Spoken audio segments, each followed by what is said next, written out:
Matamgi Manipuri Wari channel asibu tambiriba waipum namakpo taram nokjari ngasisu mahausagom Manglan Nungcthoi suba tangkak amok puduna lagjari mayam punna taminarasi aina sinma plan ko ding kahalise Lucas nang nani phai nanggo makashulay taba mi mana ay bulak chabya bro handak sinang bodine ay gilang na thola dong ne Amelia matanda mok angaw bikop na pangnok tanok jari aduga mapimarolosyon do na gari sopay do na rap thokre second Saturday oiba na half holiday daw maram na pungbaron do suti thai student kare thokna baloy ramadong oja sang su thorakle Lucas sumangi gari do thau to na thorakle tanja do da ngasai dangi ikai khangda mabo mo kai hawrani hain do na lakliba Amelia so rap chang selakle hai Lucas ngangak na nageting la do na ay bra na chudi kainu as lôi he cây lê kìa sai phao đã coi gì cây nằm chăm hinau gì ai sang đi ta Lucas đang phát tờ tông nữa ta Lucas ý hay nè nó không lệ hắn đồ lấy đi school nè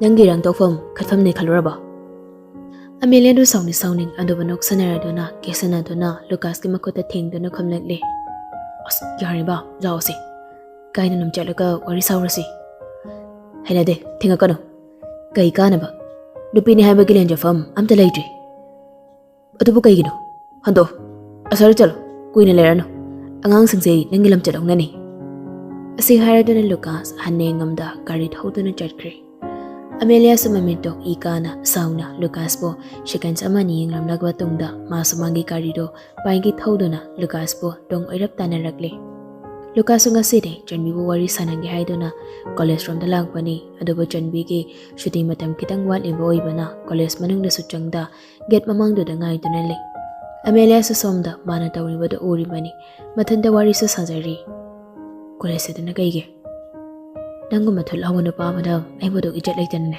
wangang ba dangin na rai buk thi bani pong mangai ba matong Janbi ga tombi amadi mamana mi kharaga thorak ba do ubada Lucas masada hairap te khale malai ri khangan bago tamin hana Janbi da ingit taw do na oi hanu masalai rin he nangmo Janbi ima kai no ai kamai dong ne osin ri sai ra mama na bi mana ado akhoi ni chalamage baba ngai lai ri ada khamina ro na bani oh chalo bai mit ka sai sagale Daddy chill. Oh, hirongi daddy. Soy mana yari. Usin anda basa se Wari sajanar jachla. Oh hai. Ani do kari Wari do khangde. Usin anda sandu na chatli adobo handakti nupa do thaunayam lengkri. Janbi bo man hana kaurakli. Janbi. Ani do shu khangpre khangni nga e shom do na Amelia tawri bo do ura do na. Oh. Asingang ninga mi soire. Moi ma chimana senam aina koi ge khanmena pa seram hek thamul sibo dupa gam dalai to jala bhai dungai ni dana ngang na Amelia gari de kum thaduna makhoi ge nangta sahum amaga loina na chonga e ma chonga pado tombi na han hek to ure e adoga machine sole is harira gari saptana sede chunbi se soidana phubi batari ne koinu bai tu amtiango Amelia do perpap jangak tu na Janbi gi mai da khopang na hekta thari Lucas so khangpre khangi aduga song na Amelia ba khodang pai do na ching do na puthokre nupi ani do so adum na hekta ro kani di khangda bani na sem sa hong da bani aduba college city oina rakpai mi dum teleba matam do da adum na tawram ba do mayam na moi bi yeng do na Wari kaya sa do na chatli ba do obada Janbi ikai nung siana na mapi tarai Tombi so matang jana bo ibana Janbi mo makot pai do na arang po do amada tong do na Janbi hoy da pulap lang minari adoga Janbi gi room na chang do na thonglong toksin do na pamong da hit minari amado so kaple yari hito kapuno ka daroge mago magyan men da bana pina kubak tharak pera kapi do ba ribbons law se ribbons ai kap ise adoi na te Tombi hanu ba do ma daw do ni adoga mayam mang do ne ai ba kamay college ka do na mo Adoy gana mado paranga chelo dana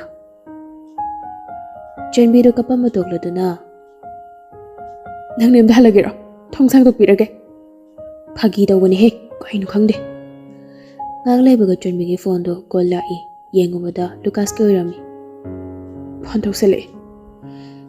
Chunbi tingang tomgi de yengduna paisiro. Pairasi kai harake do yengase. Mabani shumhari sanari kanda call do miss call tagri. Mathang taro prengase aduga pairasi. Haina call do muka tawsilai ringani homuk chatpaga call do paikhaladuna loudspeaker thadokduna phamungda thami. Lucas na phone degi Jambe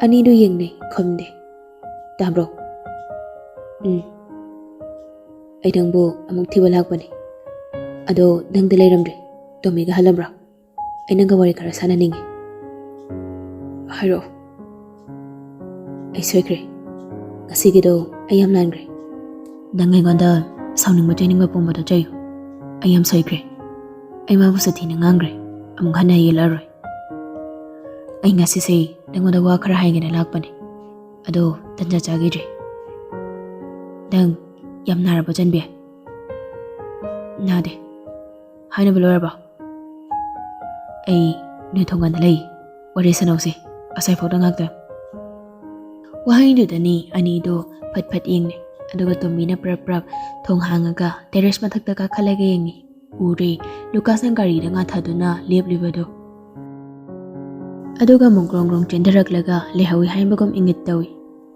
yum dhalo kona sanarse ai dang tholok chuba waloi ko yambakde ai thame asi haiduna koldo fatka e tombi na makut na janmigi pamom na se thaduna haima phasana hayu yadro mainu biking jabi duga sanasani yambakde chalo lo naksu chalo mai bi mayare ai dum thokrage ko nema haudu sulaite ne Long mo chalam ne Phaza leiro dodi Thoi ko bye bye Oi Tomina get hang dun thoglakpada Lucas do harang ni ngai adu tomi ma than toy ramba do da jangsen laga hang ngai Madi mung de lehaudi Thogloi hai bro Oh Lucas do megi ko kom do da hang batan dana o hairaga to e Tomi su chat laga hairam do na chat kre adu Lucas di adu mang lehaudi Janmisunong dang wairam oirakpai imong wairam chichilli aduga mathakta phi lawba ka khatpada Lucas lepido uri kainu ne haju phawa ba rambirani ne sidi wadu haido na magirumda prap chenchilli aduga phone do tap pai khalaga long hangbaga miss call dagi message dagi bora maleram badoda mathanta laimakta thajun jaduna us haido na sole aduga call back to sele Lucas da hanjuba Warim kak saning ita wane Ngairamo Hoi, thoklo ko Yam haraw nang kahairakli Lucas do Janbi call du kak do na Thongal do thorakli Janbi na manang hegyo baga Lucas na wahang do kaloy na to ka hairakli Law, gari da kakalo Thengi, shida dam hairo Yaroi, kuiroy, kakalo As, kay ngay no Lucas do handakti dam na no ado na Haima, ningay na tine Karo ne Lucas na hingamdana gari da kakatli aduga ma sukarak do na thawba hauri gari do ai wasa kamay haido na khangre chanbe chumna dam hairo nang hana gomda nang munong siya hairo is phagiroi kise shomda sumatay manaw ani do chaka na thawminari kuina lana rurabugum adukti mating nungsinaba haido oikre thumjay amta yarbiyango Yarni Nangi dinga yambasika tawro charasiko Hoi Ai gidi dum taw charage Chalhei pepa henganga dana Kainu ima soin dani Taroi Pasugam nungai lele hori madi Tanjado da lemyagi phone da call lai Kanano Ne Lebyana call do pa khaladuna Hello Thaibia Khoi bi magalak brane Lakdi Kainu ne haisiba Moi ke thoi daga chatlamni da Loina hangorabani ne phone se sumagi phamungda leirami toisi Tomi hoida galak jala khangde ne hei Thenga hanjilak pasida matamse mitnaga phanadre khangde ne hei thengnaga hanjilai matamse gi minaga phanadre kanche de ne noi ka kasulai bam khangde ne khoi ma hoi leitro Nene, ima hangga leminaram, ayim tahangi. Kol thamgi baga ngasai day pau hangge na ngai riba Thomas na hanglai. Kadaw reno. Chanbi to leiramdri. Ay to bihoy damda kol tawgi. As taw, amda thuna taw. Lebia do kol do Tommy ge number do da mung taw sele. Hello, Tombi. Noi do koi chanbi ga lag bro. Lag di. Oh, phare thamagi. Shomna na Tombi do makok ngauri ngasai ngi le hawriwa phibam do ga. As kamai tawni sida. Ching rizalo. Lebia do mung anita do kol taw do na lag de haingri. Mayam do mi painari. Lebia do ko na wakal lag do na Lucas kol taw ge hek taw gani. Lucas na han na kol taw pa do. Hello, ta Lucas. Lebia. How kay lerege? Ay say kwamta. Lebia do chingnari mana khali wada chumni brana. Hayo. Chanbi do soy lag da nai ga chen wada thoi. Nang na khara pau hai bi ko ko. Kay Chanbi bo. Hoi. How to guide a lege? Yumlom da jale. Pare. Ay pau hai kra khe do de. Tama sa Lebia na ingangak pa mataw da taw wado da ngay ngam tan hangai. Kaino. Kadaw hai no. As kaino wong ki. Nati. Makol taroy do kay gino. Angak pa pao ni ho Chanbi do chile yamana. Tas adoni dana. Kay ni sano. Mana no picheng gradi paridana ay wakal yangi. Amelia ram da base laibak thibani da ide.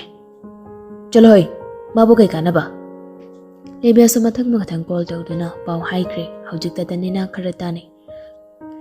Shudar su pau do da bada haraw bhairakli. Phari Lucas da boy rede. Bom tishu no ngai kre muk ba ma dheina. Dunghari da ko on thong na ke tharaga jat ke dai. Somna na Chanbi do isaw aroi bi thadana Lucas da tawdi. Nang te se kai nam de. To ko yum yori.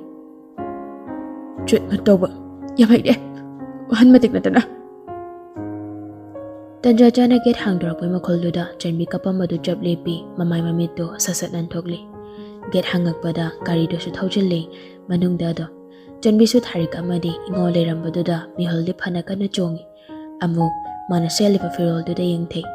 Lesabi macha mande. Firol do angang macha gomboy na mali. Adoga mung Lucas da paini ngi. Ngasidi thamoy ge sengma minok na leiting ni Lucas do. Gari dagi kumtha do na Chanbi wa mung kumtha le amado sa ikai WW kumtha ragli. Adoga tharikay ngonga gi makong somna mo prap kharomi. Mataw do da ni imong dogi mipom khuding magi thamoy hokiba do. Tharik na nokla do na. Onthok nung shire da imau de lawlo changasilaw imong da. Tharik na kon Chanbi do na imong da changmin na kre. Mahai thabak adoki matik chun na kre. Lohong ba thujan kre. Khuding maki mai thong da nungai ba harang bagi mamina pamthan thalari. Aduba marak seda Amelia de kamdawri. Thonglon chindona matom ta leimbagi haina bi ama loina ragli. Mapan thoklak ke je aduba nongma Thomas machanupagi chawumba numit ni numituda itha thajadana Amelia do taptakation duna lagli. Tilamliba miyam do mangon hairap dingni aduba kishu khaludi. Lebia ga Thomas kada nakanakan na phamtona machanupa thoyen sanana word painaba uphanman na ba hotnari. Runika na Finlanda prap junction na haidi. Amelia se kaino amtengulo. Laiba kulak siba. Mabulaw na haikibra. Kaino da shina. Isu shina batari chalo. Minana bani da amda seno. Runika so hai haiduna minada pau hairaduna kari tawrakada ki haiduna yengli. Malang pado khuding mak na khangli mayam dagi khwaina gi hena saurin badi bomtini. Mana paiba yadrema masugi aphanungai than khalak bada ayet papi balai haiduna adubo wangang de tanja mangai bani. Amelia hoju phamugidi ma kari su tawrakte tawriba singdo tumin yengduna le. Khuding mak loigra haiba kanda Amelia do moigi manang changak duna wa hairaki. Tubat kak duna hairakpa wani wa hawdo kam tayong dabi. Lebia, ay soykre. Nami amda ay soykre. Ay ngak mifam thoktra ba irase, amtang ni ngak biyo. Ay nalana thang liba kong thang na aside ay gitong da imay pa na pawalip ningdre. Ado ba ay soykre. Soykre hay basanata na ato pa hay ni kay wahayam talaytre. Ay lankre. Kasi inilak liba se. Ichano pasak liba sige, nagsikot olam tang ni piram gi hay na lag pa de. Ado ba noy da, lawi ka jay di kangdre. Se, paiselo. Angang nupa machagi dress ni, pink machu ni, yamna nungsi yang bada. Lebya do tapna laushila do na khomnakli. Yoi ba khoding ma asoi bana hana mang tharaga chatpani. Adubu wakal kan mangamba, kantaba ngama miyoi da bodine. Afaba da ori base. Ngasi nang na thamoshing haijari ba, saikrai ba wahai do. Kanagumba magi mafamda dadi, ushitaba, garim na bani na khalamba yai. Adubu aidi, aigi famda di, nangmu patana khalo hai bangamde. Nangishu nang na nungai ba mafamda chatpiyo. Nang bade koi mayam na ngakpira bani. Adubu matunga mo hana, akwai gi irakta tinbirakado. Aina nang bufana khalaba so, tungda kari oir kan hai bata mangamba nati. Aduna, labna leipyon hai niki. Gashu kaide. Ay labna do bang leikiki. Aina koi gi magda, amukana shu'laroi. Thomas, pelle, chiko. Aina koi da siyam lali. Nuksiko, thaini matamda. Pare, masina, masi oikre. Tum tarakpadadi, ababa nungai pada oiro. Ay amuk chaklagi. Ase ay duna MMW do, thangningda thangdokre, khongthang, mayam do sho, tumin leng na hauri. Haukre, loikre, awama pom namak. Nungai bata na mahot chilare ngasiri, tunggi asagi damak, lenari khodingmak. Mathang mapok hai mo do leram labadi. Mathang mapok hai mo do leram labadi. Amuk hana thengna siko. Baru mayam, ay nilang jaki ba iralda kasi dihingning bagi pampay litre. Ay na ko'y matalog doon na lagi. Ay imaga pa baga do, yam na nung si ay na tambiyo ko. Lirisit pa manang manag na. Ngasi di asing manungshit, asing maminaw kaya na talaba tayo bang panhain ba do oirari. Awa ba yawda, nung ay ba na yom laba punsi maril. Ine, sisupiro. Adugang ngor sa suyamdre, lohi lawarage. As amta yamdre na side, ay lohi lawarage se, macet nung haidre. Nangingang tani. Kang pre kang nun torak pada, abote do lepta na leram bado da, dombishu ingangak na hangi. Abote, kadawri manang de. Nang manung sinayang lamani da. Is, kaino, ha? Wachingang no tayng de ko. Kay dalake. Oto da, tenbira mora. Yarida, kaya chaloy no. Ichi hoy da chagmoy ni. Yara no ni, lao ni, kog tilagi. Nupi hapa ka chatab koy re. Heavy duty shira tog nusharok po din tong nusa toke. Pot ni hamsiga. Hera, heavy duty thawar su, thamoy di haikan de her. Nang lehawar gira, ay chat lamang Hey, kog lao kog pak sinan thajilaka ni. Is, yam chawi ne. Ay ngay re, start out re ko. Nong na ni do show adumak thauduna chatkri. Matang sida Manglan hain ba Wari sige aroy batangkak oijari. Mayang ba mong handa ikok no na korom jari.